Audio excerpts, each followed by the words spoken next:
Hello everyone, my name is Rahul. এই ভিডিওতে আমরা জানব amongst এর ব্যাপারে। amongst একটা প্রিপোজিশন হয়। প্রিপোজিশনের সিরিজে এই ভিডিওটা পার্ট 24। এর আগে আলাদা আলাদা প্রিপোজিশনের ওপরে কয়েকটা ভিডিও বানিয়েছি। যদি ওই ভিডিওগুলো না দেখে থাকো, প্রিপোজিশনের প্লেলিস্ট থেকে দেখে নিতে পারো, ডেসক্রিপশনে লিঙ্ক দেওয়া আছে। স্ক্রিনে দেখি। আগে জানি amongst এই শব্দের মানে কি। amongst এর মানে হয় মধ্যে। এবার জানি amongst কোথায় বসে। amongst এর একটাই ব্যবহার থাকে, অর্থাৎ একটাই মানে বোঝাতে amongst লিখতে হয়। ব্যবহারটা দেখি। দুইয়ের অধিকের মধ্যে বোঝাতে, কিন্তু তখন যখন সংখ্যা উল্লেখ করা থাকে না, more than two people or objects, but when the number is not given। এর মানে হচ্ছে যদি দুজনের বেশির মধ্যে বোঝাতে হয় আর কতজনের মধ্যে সে সংখ্যাটা না দেওয়া থাকে, তাহলে সেখানে মধ্যে বোঝাতে amongst লিখব। এবার কয়েকটা এক্সাম্পলস দেখি। ফার্স্ট, হি ওয়াজ amongst ক্রাউড, সে ভিড়ের মধ্যে ছিল।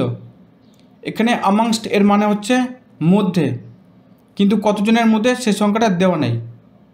Next example, Ram is waiting amongst many people, Ram অনেকজন লোকের মধ্যে অপেক্ষা করছে।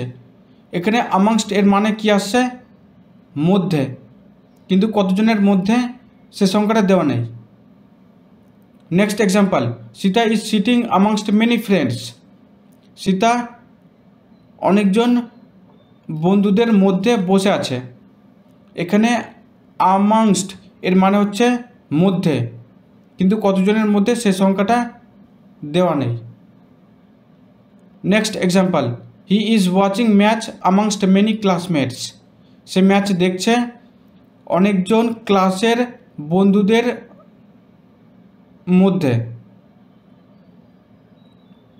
এখানে amongst এর মানে হচ্ছে মধ্যে, কিন্তু কতজনের মধ্যে সে সংখ্যাটা বলা নেই। তাহলে এই এক্সাম্পলসগুলো থেকে আশা করি amongst এর ব্যবহার কেন হচ্ছে সেটা বোঝা গেল। যদি এই ভিডিওটা ভালো লাগে একটা লাইক করো আর বন্ধুদের সঙ্গে শেয়ার করো। আর এই চ্যানেলটা সাবস্ক্রাইব না করা থাকলে সাবস্ক্রাইব করে নিও, তাকে এরকম ভিডিও যখনই আপলোড করি মোবাইল থেকে দেখে ওই কনসেপ্টটা শিখে নিতে পারো। কোনো প্রশ্ন থাকলে কমেন্ট বক্সে লিখে জানিও, আমি তার আনসার ভিডিওর মাধ্যমে বলে দেব। দেখা হবে নেক্সট ভিডিওতে। Till then, by.